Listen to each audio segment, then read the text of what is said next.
Assalamualaikum warahmatullahi wabarakatuh. Selamat datang ke kelas Bahasa Melayu bersama saya, Cikgu Nur Arif. Kita teruskan lagi pembelajaran kita dengan ayat dasar dan ayat tunggal. Apa itu ayat dasar? Ayat dasar ialah ayat yang menjadi dasar atau sumber bagi pembentukan semua ayat lain dalam sesuatu bahasa. Ayat dasar ni ialah ayat yang menjadi dasar, maknanya asas kepada ayat-ayat lain. Contohnya, Hairi pergi ke pejabat pos.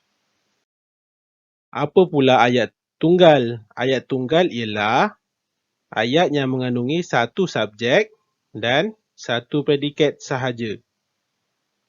Tiada kata hubung. Apa itu kata hubung?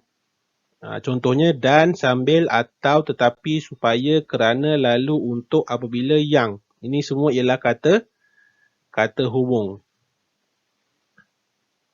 Contohnya, Hairi pergi ke pejabat pos. Jadi, contoh ni sama dengan contoh ayat dasar. Jadi, apa beza ayat tunggal dengan ayat dasar ni? Semua ayat dasar ialah ayat tunggal. Tetapi, bukan semua ayat tunggal itu ayat dasar. Jadi maknanya ayat dasar ni sama sahaja dengan ayat tunggal. Jika ia ayat dasar, maka ia ialah ayat tunggal. Tetapi kalau dia ayat tunggal, tak semestinya dia ayat dasar. Sebab daripada ayat dasar ni, kita akan membentuk ayat tunggal. Kita lihat ciri-ciri ayat dasar. Ayat dasar ni, dia mestilah ayat tunggal. Ali menendang bola. Tadi apa itu ayat tunggal? Ada satu subjek iaitu Ali dan hanya ada satu predikat, cerita, iaitu menendang bola. Jenis ayat hanya ayat penyata. Ingat lagi ayat penyata? Ayat penyata ialah ayat berita, ayat yang tidak memerlukan respon daripada orang lain. Kita cerita, kita nak beritahu Ali menendang bola. Kemudian, mestilah ayat aktif. Ali menendang bola. Kalau bola ditendang oleh Ali, itu pasif kan? Ditendang oleh. Bola ditendang oleh Ali. Itu dah bukan ayat dasar. Itu dah masuk ayat tunggal. Tapi bukan ayat dasar. Dia mestilah aktif. Ayat aktif. Dan akhir sekali, subjek dia ni, depan dia ni, mestilah frasa nama. Seperti yang kita dah pernah belajar, frasa nama digabung dengan frasa nama, frasa kerja, frasa nama, frasa adjektif, frasa nama, frasa seni nama. Ini adalah pola ayat yang digunakan untuk ayat dasar. Mesti bermula dengan frasa nama. Mesti bermula frasa nama, mesti ayat aktif, mesti ayat penyata, dan mestilah ayat tunggal. Jadi yang membezakan antara ayat dasar dan ayat tunggal ialah kalau tadi ayat dasar mesti ayat penyata, ayat tunggal ni dia boleh guna jenis ayat lain. Apa jenis-jenis ayat yang kita pernah belajar? Ayat tanya, ayat perintah,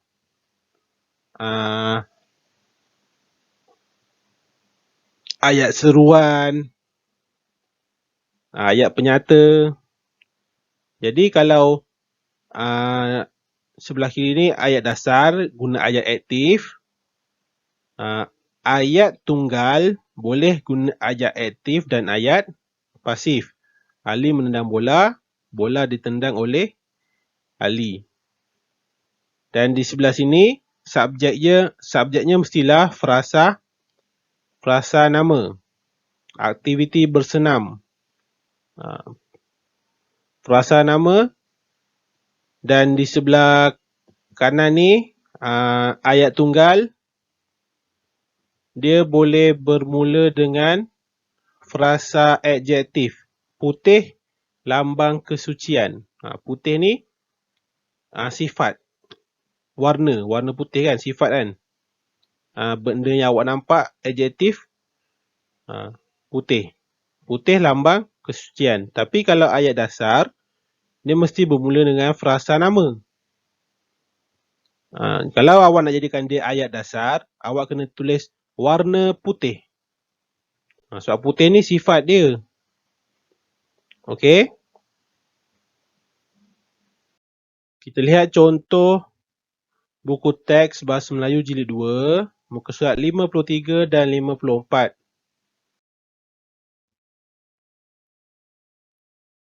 Ialah ayat dasar. Pakcik Isa pesara. Beliau pesara tentera darat di Sarawak.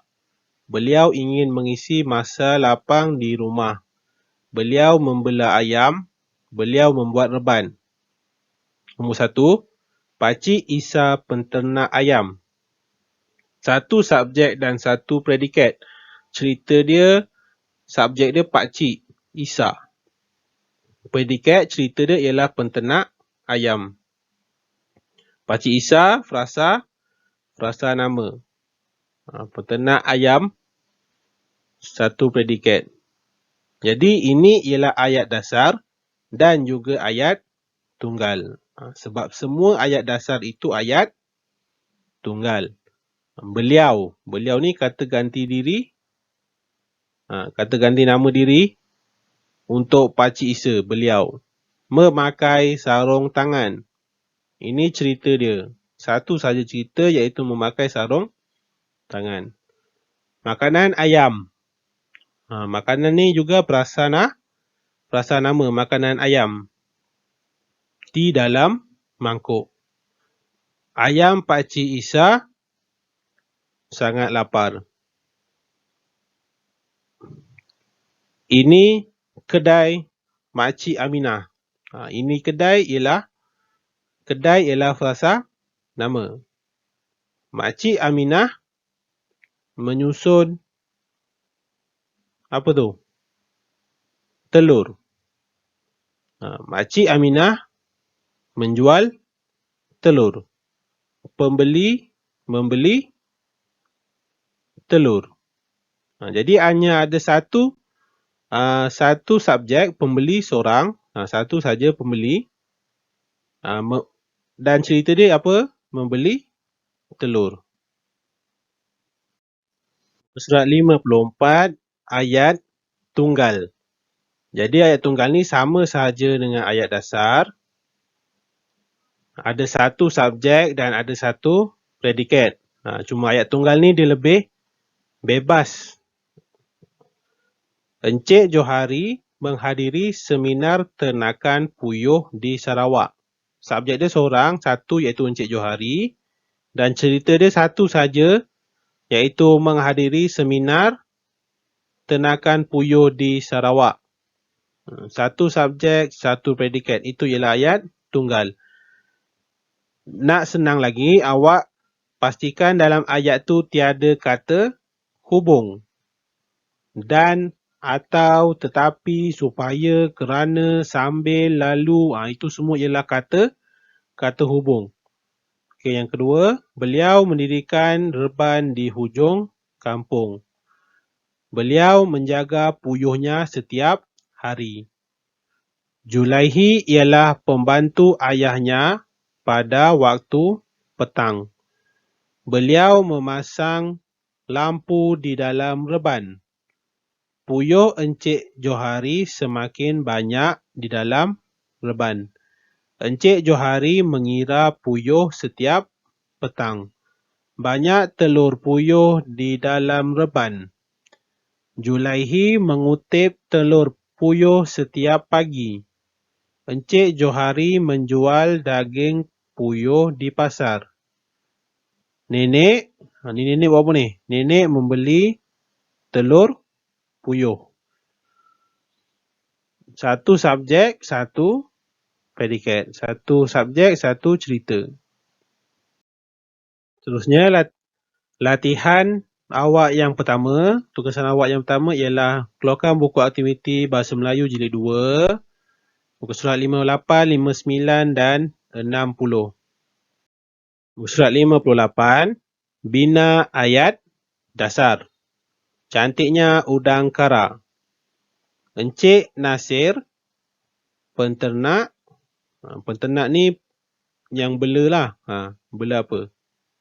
Encik Nasir, penternak udang kara. Tulis di sini udang kara. Ni udang kara ni awak tulis di bawah ni. Jadi dia dah beri, ni ayat dasar kan. Encik Nasir ni ialah frasa nama Encik Nasir. Frasa nama. Dan cerita dia ialah penternak udang kara. Ingat apabila kita membina ayat dasar, kita akan gunakan pola FN, FK yang kita belajar sebelum ni kan. Itu ialah ayat dasar. Mula dengan FN. Lepas tu nanti penternak ni pun FN juga. Orang yang menternak. Jadi ayat yang kedua, sama juga Encik Nasir. Tapi cerita dia lain, membela udang kara. Tadi ternak ni banyak-banyak. Kemudian Encik Nasir membela udang kara. Gambar yang kedua, Encik Nasir ni dia buat apa? Dia menjual. Awak boleh bina ayat, mesti mula dengan frasa nama. Letak saja nama Encik Nasir menjual udang kara. Kemudian awak letak nama untuk pembeli ni. Siapa? Rahmat ke? Rahmat membeli udang kara. Seterusnya, ni ialah gambar di bank. Jadi, subjek dia mesti satu. Kita tak boleh buat Encik Nasir dan anaknya. Bila ada dan tu kata hubung, itu dah tak satu, itu dah masuk dua. Jadi awak boleh tulis Encik Nasir pergi ke bank. Mesti satu subjek dan satu predikat. Kemudian awak nak cerita pasal anak dia, awak buat dari bawah ni, anaknya menyimpan wang di bank. Tak boleh awak nak cerita Encik Nasir dan anaknya pergi ke bank, tak boleh. Dia ayat dasar mesti satu subjek dan satu predikat. Seterusnya, aktiviti bina ayat tunggal berdasarkan gambar. Ayat tunggal ni ialah satu subjek dan satu predikat. Encik Basri, ni ialah subjek kita, Encik Basri. Predikat ataupun ceritanya ialah menanam rumput di kawasan lapang. Ataupun di padang, ataupun di ladang. Di ladang kuda ke. Sebab ni gambar cerita dia tentang Encik Basri ni menternak kuda. Jadi mestilah, ingat ayat tunggal mestilah satu subjek dan satu predikat. Tiada kata hubung. Okey, gambar yang kedua. Encik Basri memasukkan kuda ke dalam apa ni? Ini kita panggil kandang. Sama juga subjek dia Encik Basri, cerita dia memasukkan kuda ke dalam kandang. Okey, gambar yang ketiga. Kita mulakan dengan Encik Basri. Dia buat apa? Memikul makanan apa ni awak rasa? Ni makanan ni dalam guni ni. Ini ialah makanan untuk kuda.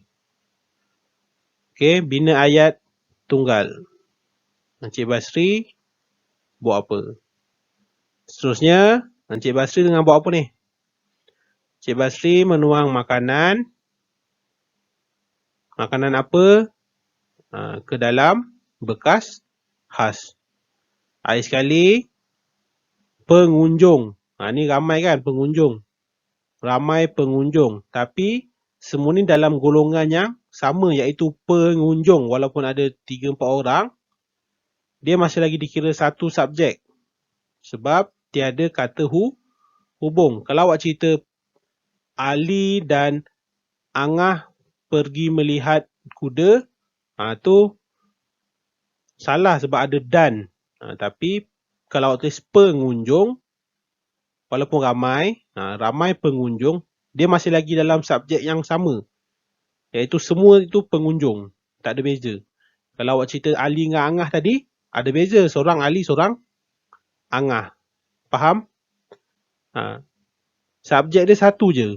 Awak boleh tulis pengunjung, apa? Mengunjung ataupun melawat ladang kuda Encik Basri. Latihan yang terakhir, muka surat 60. Kenal pasti ayat tunggal, kemudian salin. Jadi kita nak kenal pasti ayat tunggal, kita kena lihat tiada kata hubung. Yang paling senang lah, tiada kata hubung. Contoh kata hubung apa? Dan, atau, tetapi, sambil, untuk, supaya, kerana. Itu semua ialah kata hubung. Bila ada perkataan tu, maksudnya dia akan lebih daripada satu predikat ataupun satu subjek. Jadi kita baca sama-sama. Ketam nipah. Imran suka melihat ketam nipah. Okey, ada kata hubung? Tiada. Jadi ini ialah ayat tunggal. Imran suka melihat ketam nipah. Ayat yang kedua. Imran meminta ayahnya membuat rak daripada besi. Jadi Imran ni satu subjek. Cerita dia meminta ayahnya membuat rak daripada besi. Ini pun ialah ayat tunggal. Tulis di nombor 2. Kita dah jumpa 2. Seterusnya, dia dan ayahnya membeli sebuah akuarium fiber. Jadi ini ayat tunggal ke bukan? Ini bukan ayat tunggal sebab dia dah ada 2 subjek. Awak lihat. Subjek yang pertama dia, iaitu Imran. Dan subjek yang kedua ialah ayahnya. Dia dan ayahnya. Jadi ini bukan ayat tunggal. Akuarium itu diletakkan di tempat beratap supaya tidak panas. Jadi ini pun bukan ayat tunggal sebab ada supaya. Jadi cerita ni sebenarnya ada 2. Kalau awak baca, akuarium itu diletakkan di tempat beratap. Itu yang pertama. Yang kedua cerita dia, tempat beratap tidak panas. Faham? Ada 2 cerita. Cerita yang pertama, dia kata letakkan di tempat beratap. Itu satu. Ada predikat yang pertama, diletakkan di tempat beratap. Yang kedua pula, ada cerita tempat beratap tu tidak panas. Jadi dia gabungkan jadi satu ayat. Akuarium itu diletakkan di tempat beratap supaya tidak panas. Jadi ini bukan ayat tunggal. Seterusnya, Imran membeli beberapa ekor anak ketam nipah untuk dijadikan benih. Ada perkataan untuk. Untuk ni pun sama macam supaya. Ini ialah kata hubung. Jadi ini bukan ayat tunggal. Teruskan. Kini dia membelah 40 ekor ketam nipah di dalam sebuah akuarium fiber. Ada kata hubung. Kini dia membelah 40. Dia satu subjek. Cerita dia membelah 40 ekor ketam nipah di dalam sebuah akuarium fiber. Tiada kata hubung. Hanya satu cerita. Jadi ini ialah ayat tunggal yang ketiga. Setiap hari, Imran akan melihat ketam-ketamnya. Setiap hari, Imran akan melihat ketam-ketamnya. Tiada kata hubung. Seorang subjek, satu subjek, Imran. Cerita dia melihat ketam-ketamnya. Jadi ini pun ayat tunggal. Setiap hari Imran akan melihat ketam-ketamnya. Nombor 4. Okey, kita sambung. Dia sangat tenang apabila melihat ketamnya bergerak. Okey, apabila ni pun ialah kata hubung. Yang pertama cerita dia sangat tenang. Lepas tu dia kata dia sangat tenang melihat ketamnya bergerak. Terusnya, oleh sebab ketamnya telah banyak, dia menjual sebahagian daripada ketam itu. Awak lihat sini ada koma kan? Oleh sebab ketamnya telah banyak. Cerita yang pertama ketamnya telah banyak. Disambung terus. Dia menjual sebahagian daripada ketam-ketam itu. Jadi ada dua benda, ada dua cerita dalam satu ayat. Jadi ini bukan ayat tunggal. Dan akhir sekali, dia menjual ketam-ketam itu kepada jiran-jirannya. Dia satu subjek, cerita dia menjual ketam-ketam itu kepada jiran-jirannya. Walaupun jiran-jirannya ni ramai kan, tapi masih lagi dalam cerita yang sama. Kepada jirannya, satu golongan yang sama. Jadi ini pun ayat tunggal. Ada 5 ayat tunggal dalam petikan. Tapi cikgu nak awak tulis 4 sahaja.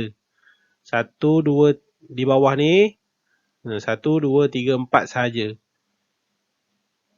Pilihlah 4 yang kita dah kenal pasti. Itu sahaja pembelajaran kita pada hari ini. Sekian, terima kasih.